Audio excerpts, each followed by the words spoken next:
محترمہ لیلا صاحبہ London UK، السلام علیکم. ہم آپ کے ممنون ہیں کہ آپ نے ہماری ویب سائٹ اہلسنت.net پر یاد فرمایا. آپ کا سوال ہمیں موصول ہوا، جواب حاضر. آپ نے پوچھا کہ برائے کرم یہ بتائیے کہ کیا مجھے اپنے شوہر سے طلاق لینی چاہیے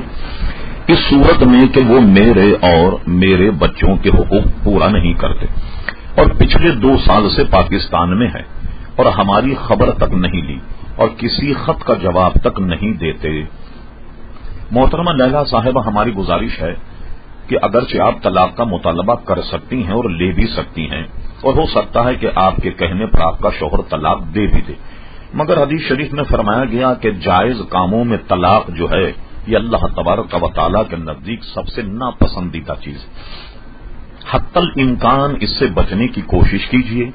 اور اگر آپ کا شوہر واقعتاً آپ کی طرف التفات، آپ کی طرف توجہ نہیں دیتا، آپ کے نان نفقے کا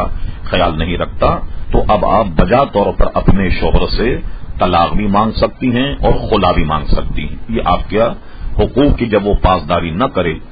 سمجھانے بجھانے پر بھی اگر یہ مسئلہ حل نہ ہو، ہر چند کے اس سے بچنا بہت ضروری ہے، لیکن وہ پورے حقوق آپ کے ادا نہیں کرتا تو آپ کو خلا یا طلاق مانگنے کا حق ہے، مانگنے میں کوئی حق